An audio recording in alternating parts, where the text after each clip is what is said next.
when you are building a dossier for the coccidiostat. And then with this, I finish this one. Thank you. Thank you, Claudia.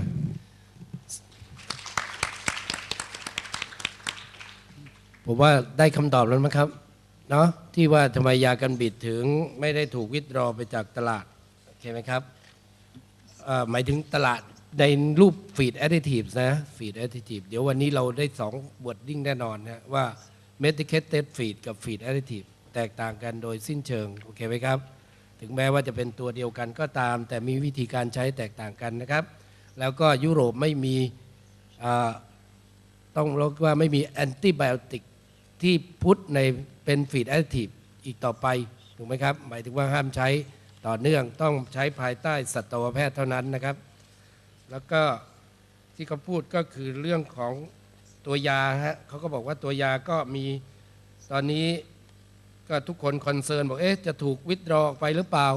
นะครับเขาบอกไม่แน่นอนระยะคือตอนนี้ล่าสุดที่ผมเห็นนะครับรู้สึกจะเป็นนิคาบาซีนบางที่ได้รับ approve มาเมื่อปี 2010 นะครับก็เป็น 2020 หมายถึง 10 ปีแต่ละครั้งเนี่ยเขาได้ออทอไรซ์มา10 ปีนะครับเพราะฉะนั้นก็เขาก็บอกว่าคราวเดียวก็บอกว่าจริงๆจะมี evaluate ตลอดนะครับถ้ามีอะไรใหม่มาก็สามารถที่ยื่นมาได้ในกรณีที่ยากันบิดตัวอื่นที่ไม่อยู่ในลิสต์นี้นะครับโอเคไหมครับทำนองเดียวกันกุดรุนแกก็บอกว่าไอยาที่บอกว่าวิดรอออกไปนะครับก็สามารถที่จะซับมิตใหม่ได้ถ้าบริษัทไหนหรือว่าซัพพลายเออร์รายไหนที่มีข้อมูล Data ครบถ้วนก็ยื่นเข้ามาในลิสต์ใหม่ได้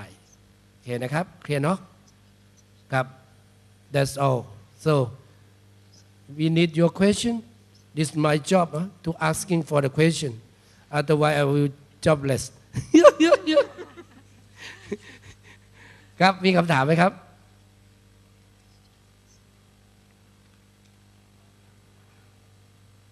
มีไหมครับเชิญไมค์หน่อยฮะน้องไมค์หน่อยข้างหลังถามได้นะเราอย่ามาบ่นกับผมทีหลังนะบอกว่าอุ้ยไม่กล้าถามเลยเขียนก็ได้ครับเขียนก็ได้เดี๋ยวผมถามให้ครับคืออยากถามว่าในกรณีของบาซิซาซินนะฮะในกรณีที่เป็นฟีดแอดดิทีฟเนี่ยมันถูกวิดรอไปจากการเป็นฟีดแอดดิทีฟอยู่แล้วถูกไหมฮะเพราะมันเป็นกลุ่มที่เป็นแอนติไบโอติกแต่ว่าอยากทราบว่าในกรณีที่ใช้เป็นทรีทเมนต์เนี่ยยังสามารถใช้ได้อยู่ไหมครับ so the question is the zinc bacitracin you withdraw from the feed additives what about the as a medication can we use it or not this distinction is really something to understand where this question shows how difficult it is to understand for people coming from other systems to understand the European system and our approach, especially to antimicrobials. You have to understand that feed additives are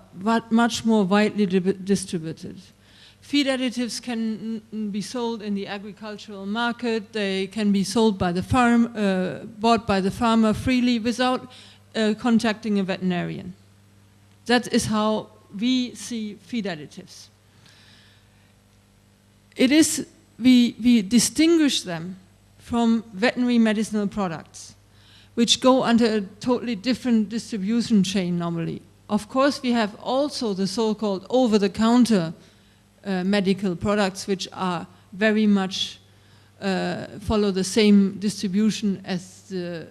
feed additives, so you can also buy them in the agricultural market sometimes, but you can, under the veterinary medicines legislation, you can have a requirement either to only sell them in specific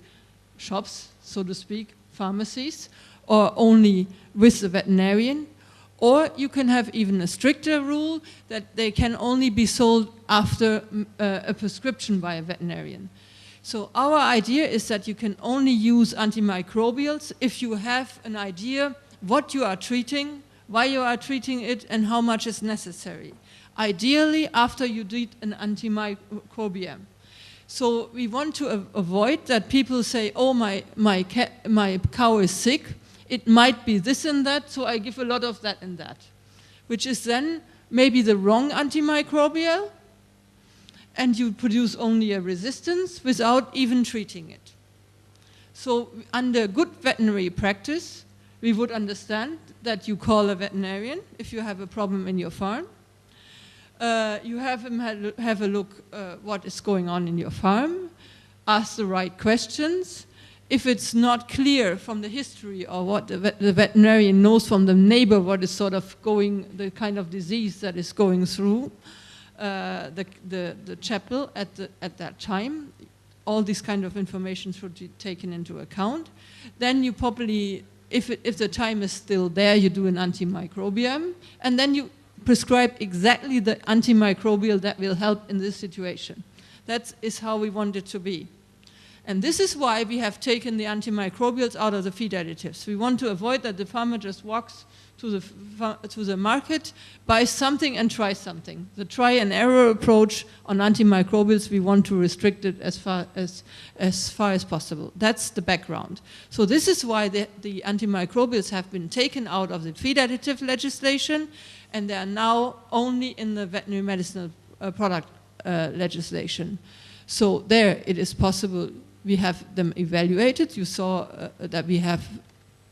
substances like the enrofloxacin, which is an antimicrobial, still evaluated as medicinal products, as pharmacologically active substances, but they have to be used with the precise prescription how to be used, what the withdrawal times to be expected for which animals, in a veterinary medicinal product authorization with a precise prescription of how you use them, what you do,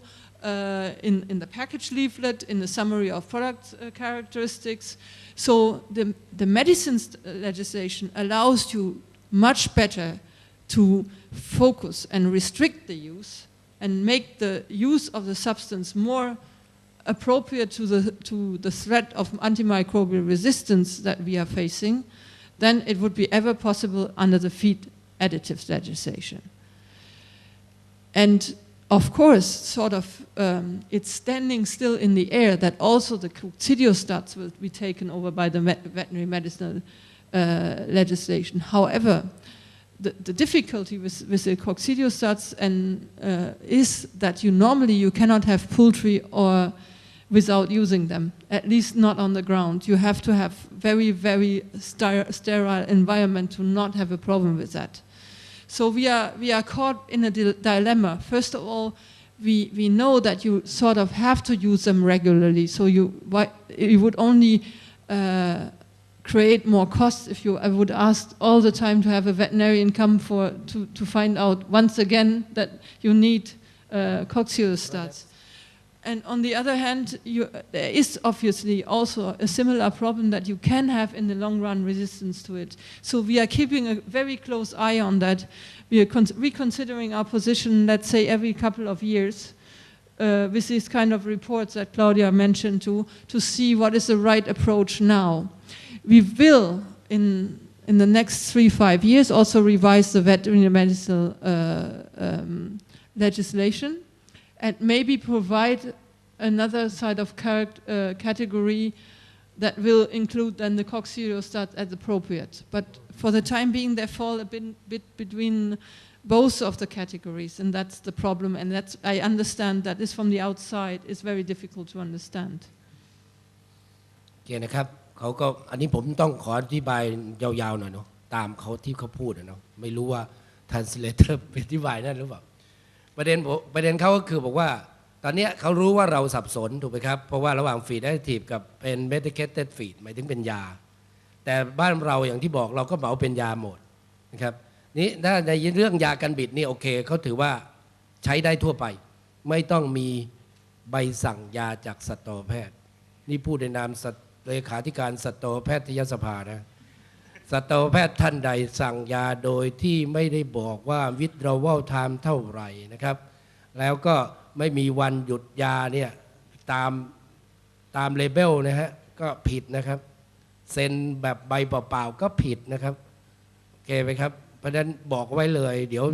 จะไม่มีงานทำนะครับ โอเคไหมครับนั้นประเด็นก็คือว่าในเรื่องของเขาเนี่ยเขาบอกว่า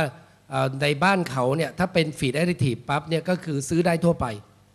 ถูกไหมครับแต่ถ้าออกมาในรูปเป็นยาแล้วเนี่ยแน่นอนต้องภายใต้สัตวแพทย์สั่งเท่านั้นนะครับเพราะฉะนั้น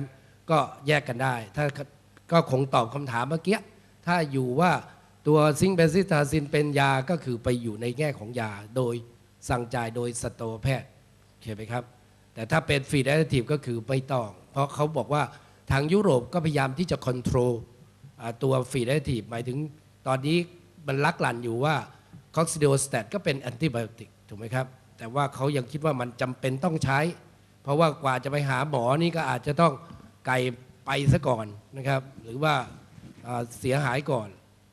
นะครับเพราะฉะนั้นเขาก็เลยบอกว่าแต่ต่อไปไม่แน่อาจจะมูฟไปอยู่ที่เป็นตัวยาก็ได้แต่ว่าเมื่อนั้นต้องดูว่าความเหมาะสมเป็นอย่างไรก่อนโอเคไหมครับเคลียร์เนาะครับ any more question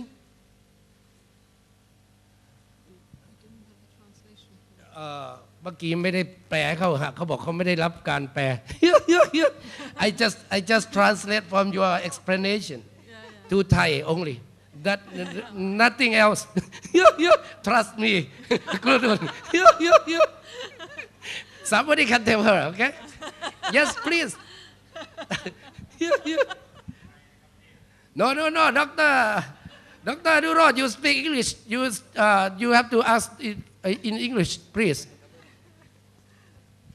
Yep, I got a question from the title is risk assessment of pharmaceutical active. Slide number 9 on the category B, you have the authorized for use in VMP in a third country. What does it mean? Is it only for the third country, or also authorized for use in the EU as well? This is a situation where you maybe, I try to explain that with the example of South Africa and ostriches. You may have in a country outside of the European Union, you might have more animals of a certain species, so it makes sense for the industry to have a product on the market. So you might have in a third country a complete file of this. So if, for instance, South Africa would have a certain product authorized containing a pharmacologically active substance that is alien or not known to our legislation, then we might ask South Africa whether they would provide us with material, how they have evaluated the substance, and consider that we put it in our list on a temporary file on limited data available, just to alleviate a situation where you don't have a treatment for a certain disease in a certain animal species. So we haven't done that so far, but we have opened the possibility to do that if it's necessary. In the past, we have had suggestions, for instance, that a substance that is used in the United States against blackhead disease in Turkey that might be interesting for the authorization. So this, if there is a certain interest, we can at least investigate this possibility and see whether there's data available that would allow that without a particular application from a marketing authorization holder, a potential marketing authorization holder for a veterinary medicinal product in Europe.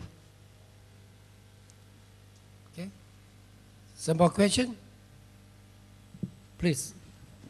They have two persons there. Okay. Yeah. At first, I think lady choose comfort, but anyway, go ahead. Sorry, you can't see. May I ask in question in English, but if I convey the message not clearly, please let Dr. Sumed translate English to English again. So my question is, because ractopamine has been adopted by Codex Alimentarius already. And there are MRL in food basket tissue. So I would like to ask why do not you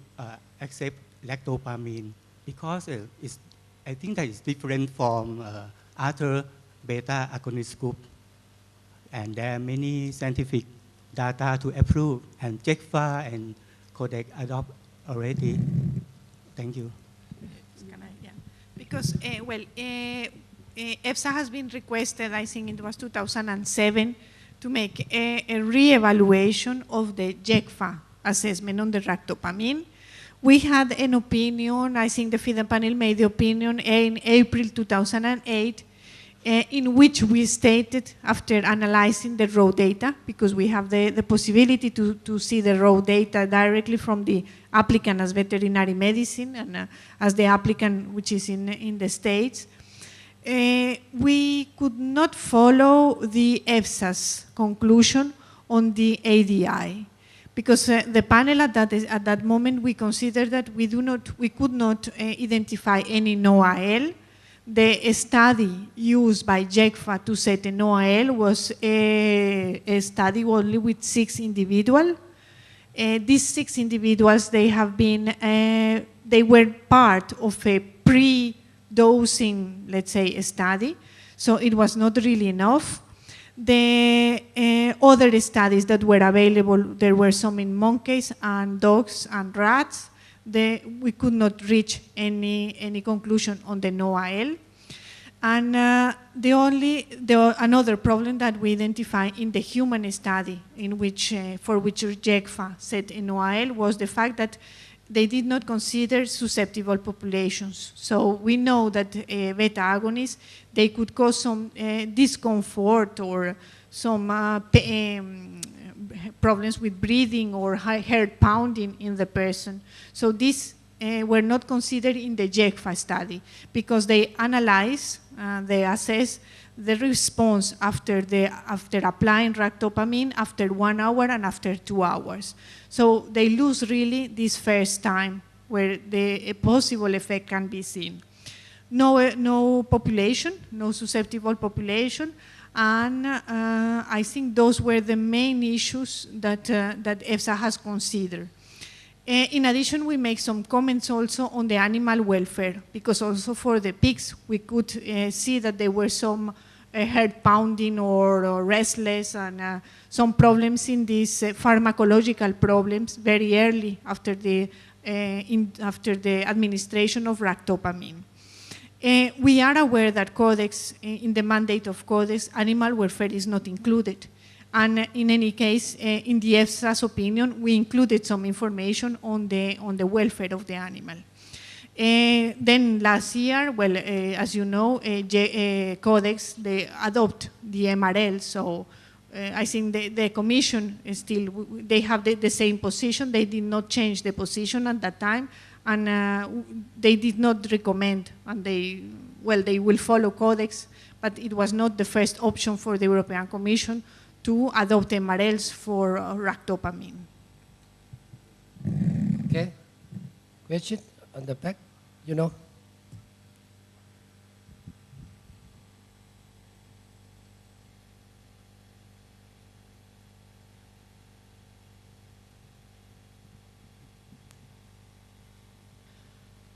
For the EU regulation, there's something called the percentage of medications for carryover. I'm just wondering, how is that related? How is it established? Is it related to the MRL level at all, or is it just for good manufacturing practice?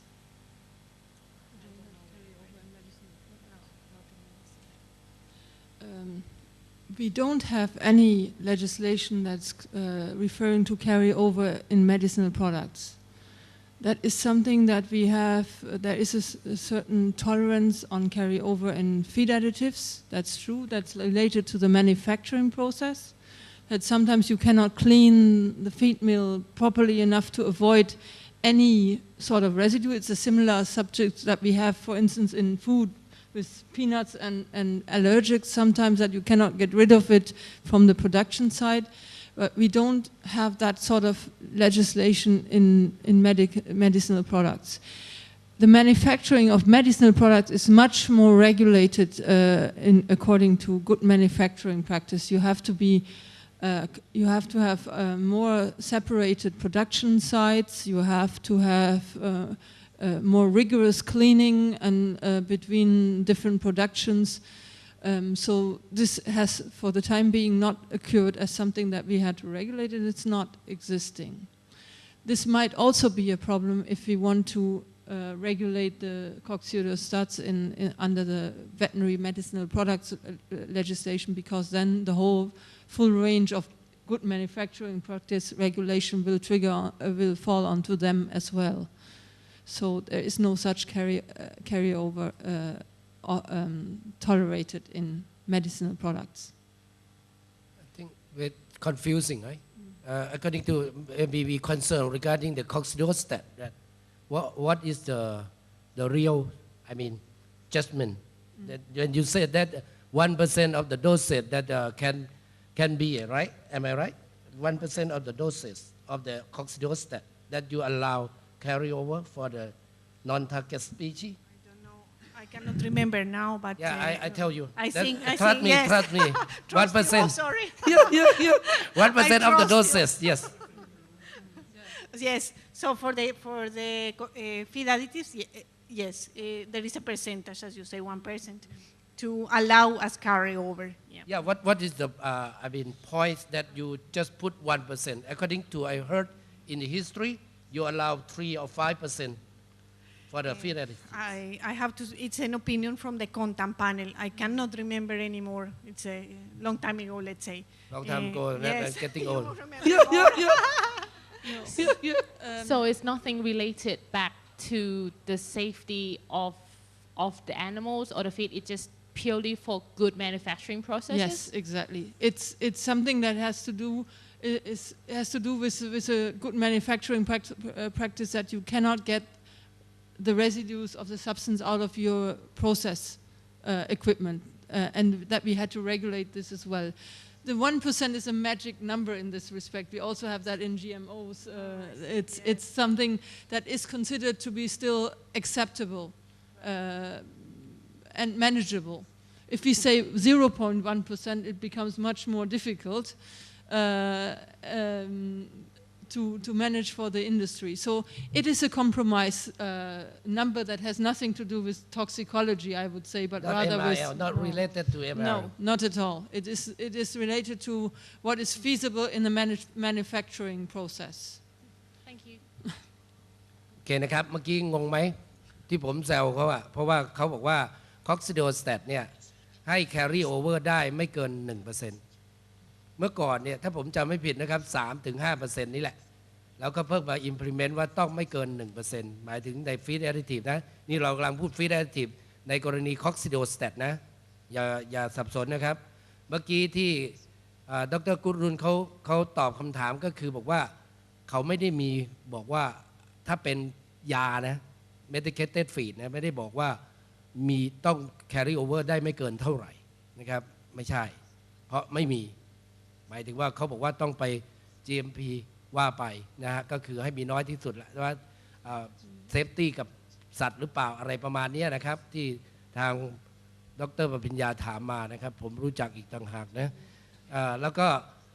ประเด็นของเขาคือว่าเขาคิดว่านะครับในส่วนของเรื่อง carry over นี่ไม่ได้ relate อะไรกับค่า MIL อะไรเลยเป็นเมจิกเท่านั้นโอเคเปล่าครับก็คิดเพื่อที่จะเซฟตี้ให้กับผู้ใช้ด้วยนะเขาบอกนะครับไม่ใช่เฉพาะสัตว์มันเซฟอยู่แล้วแหละเพราะนิดหน่อยใช่ไหมครับโอเคครับ Any more question you hear that I talking about I just translate no need นะ trust me มีไหมครับมีคำถามอื่นไหมครับเชิญดร.ซาซิ